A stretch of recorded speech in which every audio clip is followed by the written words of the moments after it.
My language, my choice. Words mean things. Decolonize. Hi, everyone. I'm Angie Hambrick. I'm the Associate Vice President of Diversity, Justice, and Sustainability and the Director for the Center of Gender Equity. So excited to have the three of you here. If you can take a moment and introduce yourselves, tell all the peoples who you all are, your names, what you're doing, and if you graduated from PLU, what year? Hi, everybody. My name is Dejan Perez. I'm a recent alum of Pacific Lutheran University this past May, actually, class of 2020. I graduated with degrees. This is the funny part of just trying to get used to saying rather than major. English with a focus in poetry, women's and gender studies, and minors in Native American and Indigenous studies, and Norwegian. Oh, one of those PLU alums. Oh, it's such a trap. But then, you know, when you get there and like every professor is like, you are so good at this thing. I was like, I am. And then you get a degree in it.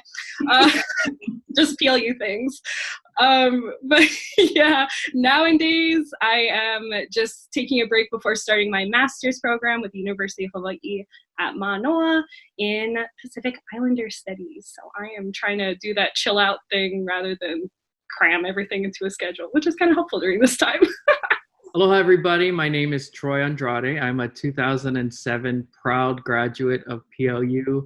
I'm a native Hawaiian from Oahu, like Dejan. I currently am a law professor at the University of Hawaii at Manoa Richardson School of Law, where I teach a bunch of different classes, primarily relating to law and social justice, with a special focus on Hawaiian history and Hawaiian rights. I am also a member of the PLU Board of Regents. I'm glad to be here. So I'm Ami Shah. I teach in global studies and anthropology. I started at PLU in 2012. I always need to stop and remember that. Mm-hmm. In terms of what I'm doing right now, I'll just be really honest with my past 24 hours that I'm facing down the barrel of what does it mean to try to figure out childcare and work this fall in the middle of a pandemic, and kind of all the backups and plans I had yesterday, like all fell apart all in one day. So that's been what I've been up to, is kind of frantically texting people and being like, hey, what are you doing? So that's where we're at. So thank you all for being here again. I'm really excited to talk about the word decolonize. So for some of you out there listening, watching us, decolonize is probably a word that you've heard in different settings, either in academia or in activist culture and activist spaces, folks wanting to decolonize things and places. And sometimes we use that word and we don't really understand what it means, or we think we get it, but not enough to actually have a conversation about it. So I want to start off with just putting out there, like, when you hear the word decolonize, like, what does that mean? What does to decolonize something actually mean in your understanding? I'll jump in really quick. To me, understanding decolonization means first understanding colonization and sort of the history of what particularly those people in power have done to indigenous communities, first of all, and then other non-indigenous communities to affect land and resources and people's cultures. So decolonization for me is sort of undoing all of that, which is a huge project, because colonization, at least from my experiences in Hawaii and my mana'o about Hawaii, is that it's not something you can do overnight, and it's something that's going to take time. But it's, I've never really understood the word until I went to graduate school. But we, I think, in Hawaii knew what decolonization was, right? We were trying to do it every day. We just didn't identify it as decolonization. The way I think about decolonialism or decolonizing within my own work is to think about knowledge production. who produces knowledge to what end and excluding who, and how to kind of disrupt that, right? Like, why is it when I teach international relations that basically we talk about the United States and Russia? Like, that's not international. Like, you know, or why is it that when we add kind of philosophies, et cetera, that are non-classics, right, that are not from Greece and Rome, that they're considered alternative? What makes something centered and something marginal, and trying to disrupt that? And then the second thing that I've very, very started just like to dip my toe in is, what does it mean then to teach with a decolonial pedagogy as well, which is really similar to like feminist or critical studies pedagogies as well. But yeah, like, how do we think about what academic work looks like, how it can be presented, how it can be assessed?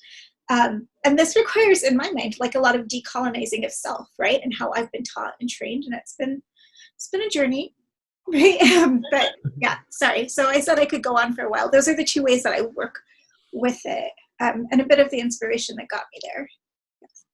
No, and I like love hearing, I think that's why I wanted to hear you two first, because I do look up to two of you as people who are like academics in your fields, because I think on the side of like being a student interacting with like decolonization like within a university, it's been a really interesting experience, because that was the first time I've ever heard the word decolonize ever, was in an academic setting.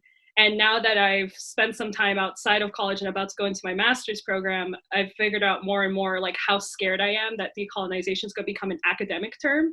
Because when I think about decolonization, like kind of what Troy mentioned earlier, was we do it, like so many people do it all the time, but when that term becomes inaccessible, like when I go into like my grandma's home, it's like, if I say the word decolonize, she's not going to get it.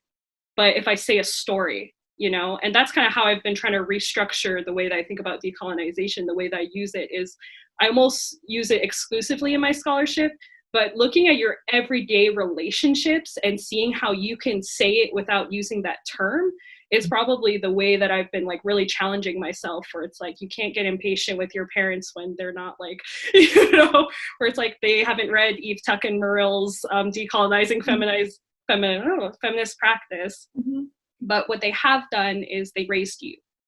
And how has that altered their life? And they have raised themselves most times, you know, and all of these things that tell them who they can be, who they can not be. And it's just like, one of those things I think about often is just like, how much can we keep producing articles with the word decolonization in it when the communities themselves aren't reading it, because they're kept inside these scholarly circles so often. So it's like, when I think about my future in academia, it's almost like one of those weird things. It's going back to Yang's article about, what was it? Decolonization is not a metaphor.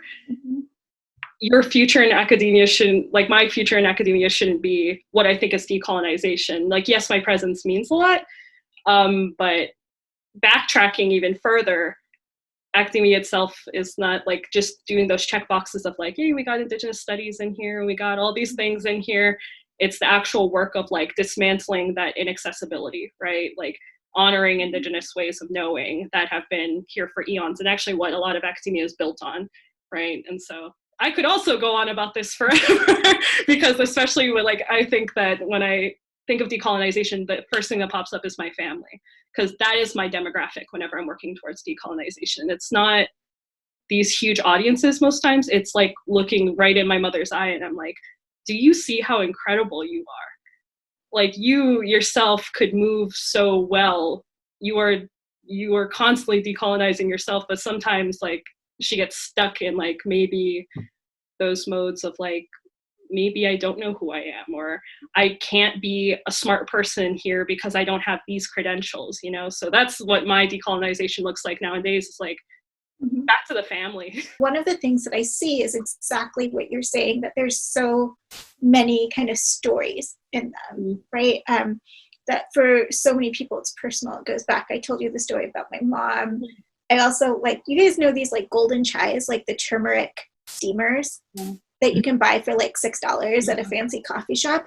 Like, I've been having that since I was 2 years old. Whenever I had a cough, Mom was like, have Halinu cha and like go sit down and drink it and don't complain to me about it.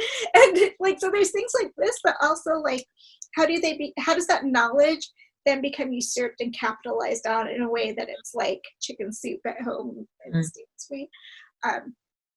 But yeah, all of these stories, which leads me then to a question, right? Like, in some ways, whose responsibility is it to decolonize? Is it my responsibility to push and ask the institutions to do so? Mm-hmm. Like you said, you don't want your presence to be the decolonial present, right? Like none of us want to be the tokens. Mm-hmm. None of us want to be like, hey, you're here. So great, we have diversity. Hey, good job.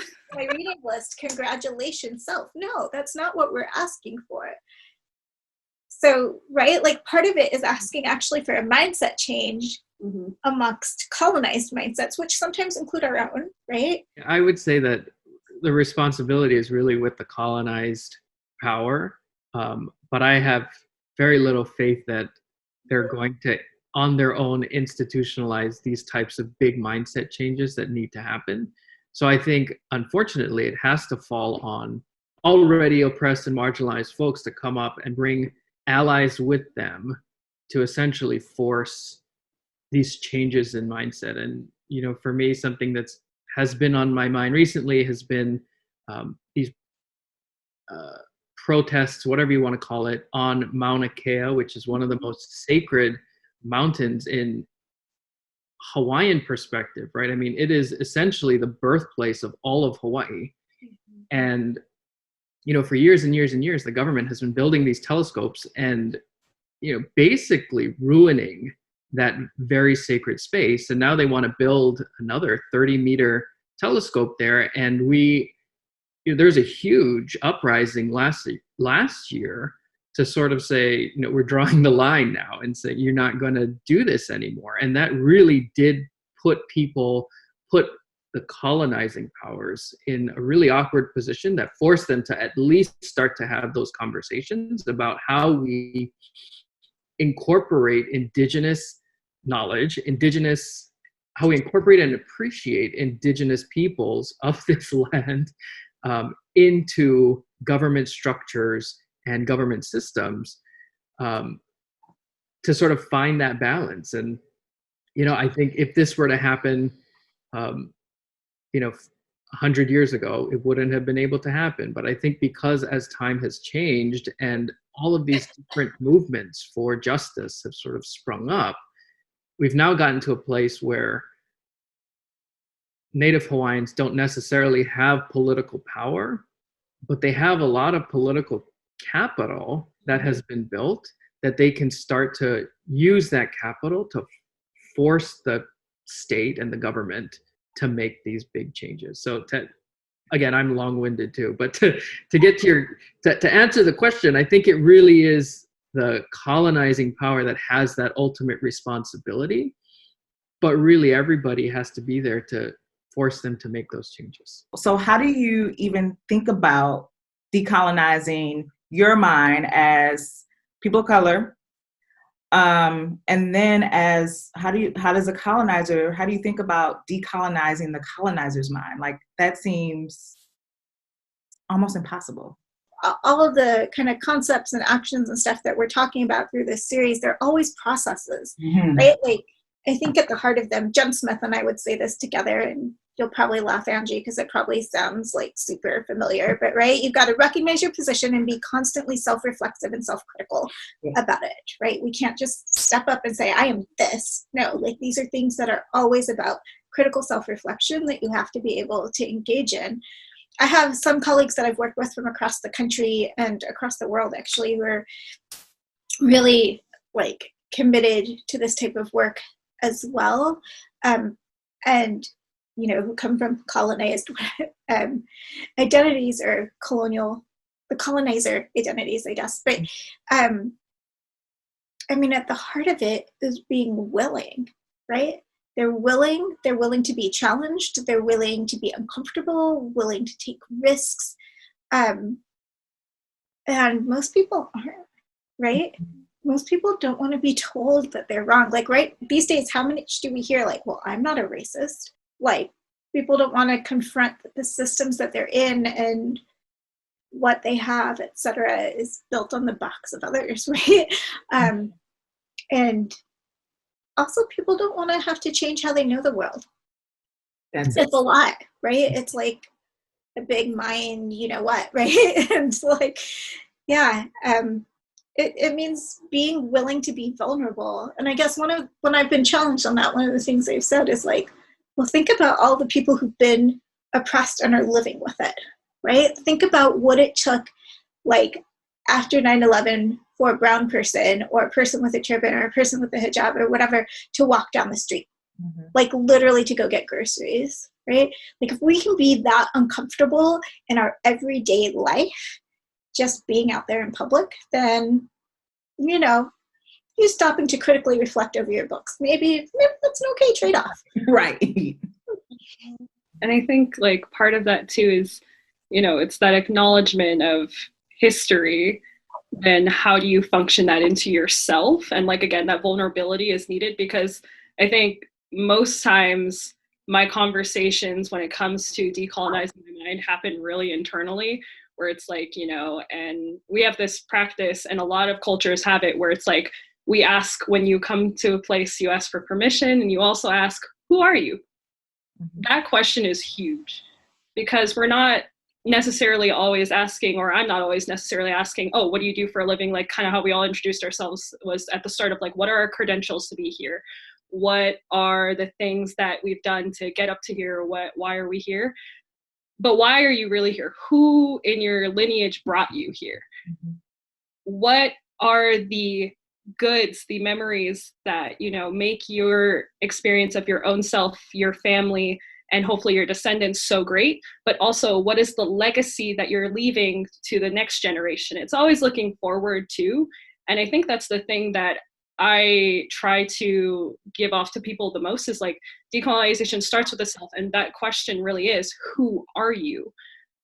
What family members? What, you know, what countries, what lands, what river has fed you your whole life? What ocean has fed your great grandmother?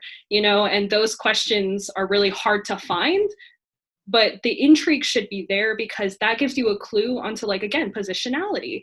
And it's like also historical positionality of like, if this is a momentum that's been going down your generations, especially if you are in like a class of people that are deemed like a colonizing entity, that is something important to note. Because although, you know, you'll say, and I don't think anybody can say like, oh, my family is all bad, I'm going to erase my entire history, I'm going to start new. This isn't an internet browser. Like, you have to keep going. How are you going to integrate that into yourself so that the next looking forward is better? Because I think there's a quote that circulates quite often where it's like, it's not your job to reaffirm what's going on, it's to keep perpetuating something good that keeps building off of each generation, so that, you know, we're not trying to do the same thing over and over again, because that doesn't work. Not for everybody. But if we keep expanding and looking within, and then eventually looking down inside your own personal circle, if that's your family, that's your family. If that's your friends, that's your friends. But how are all those moves moving towards something that is completely different sometimes than, or different? A lot of times decolonization is remembering more than it is inventing. It's remembering exactly what happened back then, and then also reclaiming all of those things in the past, because those are some smart tools, y'all. Ancestors have smart tools. They laid down the framework for the entire world that we live in right now. And then it's hard to picture yourself as that class 9,000 generations forward, you know? And so I think about that a lot, where I'm just like, what are you doing now? Because if you're not proud of your legacy, like, I think I see a lot of folks who aren't proud of their legacies that they were left to them, but you have so much to give. And that is the first thing, is to get out of your guilt, keep moving forward. And you got people to raise around you, no matter what. And to build on that, because I think that's, you know, Dejan, I'm like mind blown right now. You're amazing. I think it's the pocho in me that just like. But I think at least for me, it came down to education, right? I was fortunate enough to get pretty good education and to learn about in the Hawaiian context, people like Haunani K. Trask, who was sort of seen as this radical when I was growing up, right? I mean, the newspapers, the news portrayed her as this radical. And then you read her work and it's like, she's just telling the truth. That's what we all know. Like, why would you call her like this extremist, like radical? But it's all education, right? I wouldn't have known that had I not picked up that book and read it myself. And part of why I went to the law school, leaving private practice, was to be able to teach, yes, the law, because that's part of my job, right? But to teach the law in a way that you understand the lives and people that are affected by the arguments that you make, by the decisions that are made, and to bring in these resources like Haunani K. Trask into the classroom, so that when you talk about Hawaiian issues, you are really talking about Hawaiian issues and not just sort of skirting through what, you know, years, decades of precedent has told us is how the law should treat Hawaiian people. And, you know, it is a very colonial space, the law school, right, is a very colonial space. So it's not easy to try to incorporate and bring those ideas into it.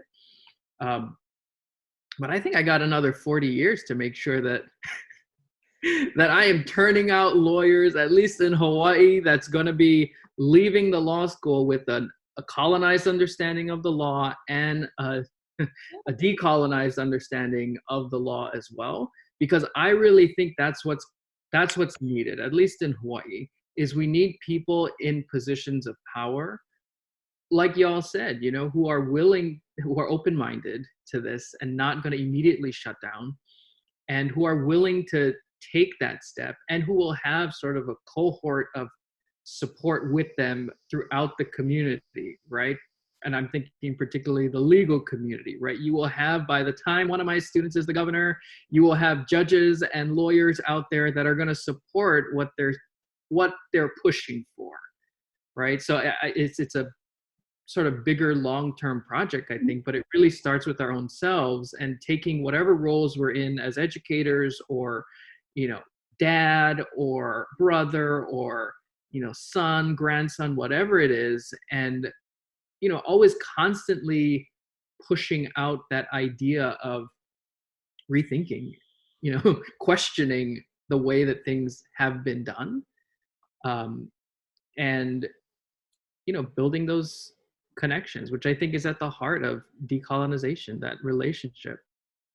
What we just heard from Dejan and Troy was beautiful. Like, Dejan's really thinking about the self and family, like community, and what it means for the community that's affected to decolonize, and how to think about that at a very individual level. And then Troy's thinking more largely about long-term social change and how you can use colonial institutions to sometimes affect that and change it. And that, I mean, I think that's right. And we all don't have to be responsible for each level, right? But we can work where we have the connections. So as we kind of wrap up, one of the things that I was thinking about, well, I'm thinking about a lot of things, but you all thinking about the personal and the structural, thinking about, you know, the responsibility that we need to take to decolonize ourselves, and how the colonizer has that work too. Like what, and also thinking about just the word in and of itself, and how there's the, you know, the academic word that we use in our spaces, but the folks who might be doing some real decolonizing work will probably never ever say decolonize. Then what are things that you all are thinking about for yourself? Like, what are you, for lack of a better, like, what are you decolonizing? Dejan reminded me of the introduction. And I'm like, as soon as you said decolonizing the introduction, like, who are you? I'm like, yep, I knew that. I know that asking people name, job, blah, blah, blah. I know that. I know that is my decolonized mind. And that is really about like, who are you? So that is like a thing that I'm going to have to like practice my mind to be able to do, because you know, I'm trained to want to know your we are trained to want to know credentials in some sort of way and not wanting to know about who the person is or the connection that the person has to other people, land, and their history. So just thinking about really quickly, like, what are y'all thinking about? Like, what are these personal things that you all do to decolonize? I think one of the things that I've been really like trying more and more is to think of myself not only as, I think there's like this thing where it's like interconnectedness. That's the sole thing that pushes me as a person, is like understanding the self is interconnected, because the moment that you see that you are in relation with everything that you touch, everything that you experience, every person you meet, is like really revolutionary. And the thing that I'm trying to remember is that it doesn't exist in like your own community. If you are only working in your own community every single day, like that also doesn't benefit. Like, you know, we talk about like our race relations, like especially in Hawaii right now, like what does it mean that there's a Black Lives Matter movement in Hawaii, and how do we support that and make sure that, you know, we acknowledge and make sure that we are supporting and actually recognizing that history that we've actually been so inspired by. And that's how a lot of our political movements actually got traction and got strength for a very long time. But also moving beyond the human community is like I think a lot of times I read a lot of indigenous works, and a lot of like even just scholars nowadays are trying to think more and more about their non-human relatives. The moment you start thinking about like the earth in everything you do as like a person that you have conversations with, that's going to sound like very funny for some people or like, you know, hippy dippy in ways. But for me, it's been revolutionary just because like I don't litter doesn't mean that I don't have environmental impact, right? Like I think I've been finding that more and more with people where it's like, well, I'm good to the earth. I was like, what is your relationship to the place now that I'm living on lands that aren't my own, or, you know, in a condo? I live in a condo now. Like, what is the history? Like, as somebody who was raised always outside of condos, now going to a different area and living in one, how do you just think of yourself and your relationship to land in the actual spaces you live in? So yeah. For me, I think I'm totally biased, but I think that at least in Hawaii, the Hawaiian way of knowing and doing is far better for the community, I think, than sort of the capitalist structures that we have right now. And we're sort of seeing that in Hawaii with the pandemic and sort of this collapse of our entire economy. Like, to be frank, we have no tourists here, right, which our economy has heavily relied on, despite pleas from a lot of people in the community to stop sort of our dependence on tourism as the major driver of our economy. And it's, you know, so heartwarming to go to Lowe's or Home Depot and not be able to find soil because people are now planting their own food, right? Things that Native Hawaiians have been saying forever, that we need to be more sort of sustainable on an individual sort of family level to ensure that everybody in the community is going to be okay, right? So I think that, you know, for me, this returning to a Hawaiian, I'm just, for lack of a better word, mindset, right? Like this mindset of connections between people, connections between generations of people, connections between, like Dejan said, between people and the land and the resources, you know, the animals and the plants and everything, right? That returning, I think, is so important. And, you know, we in our little COVID bubble right now are trying to do things to reconnect with our place, reconnect with each other. And, you know, one of the steps that we've been taking is to watch YouTube videos that are in Hawaiian language, right? So they're like cartoons, right, for my kids, but they're cartoons that were produced about Hawaiian mythology, right, that are in the Hawaiian language. So my kids don't know the language, but they understand the story. They can just watch these cartoons and understand the story, right? And I think that, you know, if I had my way, I would require that our public school system and private school systems here in Hawaii have Hawaiian language as a mandatory requirement to graduate, right? Because I think if you had that, the whole mindset would change, right? Hawaiian language is so poetic and so embedded with multiple meanings that if you understood the language, your whole way of thinking about relationships with each other, with the community, with the land changes, right? So for me, part of what I'm trying to do with my little ohana is to say, hey, let's watch these cartoons so that we can hear the language, right? We can hear the language and try to piece together things. So, my kids can grow up with an appreciation for who they are, right? And their culture and their language that, frankly, I think is going to make Hawaii at least a far better place. Angie, you asked about like the language itself of decolonization and how we're using it and thinking about it. I've been thinking about it more recently as like decentering or disrupting. I mean, there's problems with all the language, but again, what's beautiful about the two people who just spoke before me is how they're both talking again about relationships. Mm-hmm. And maybe that's one thing that's at the core of all of this, right? Is that our society's become so individualized.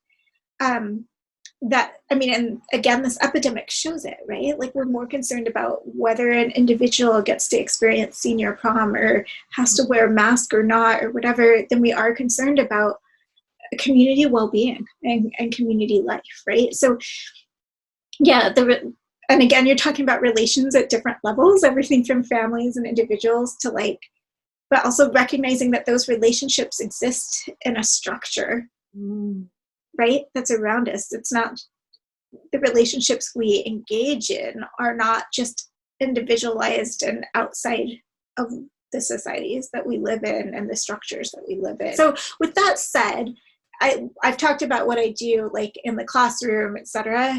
In my personal life, I think one of the things I'm doing is with my kids, right? My oldest is 4.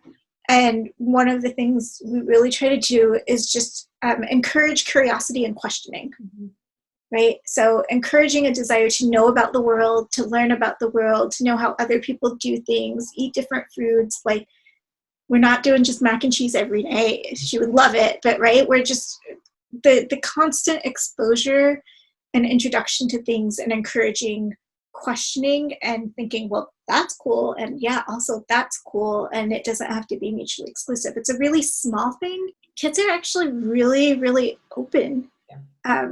And we can get past what Angie talks about, the narrow mind, by trying purposefully to just burst it out a little bit. Right?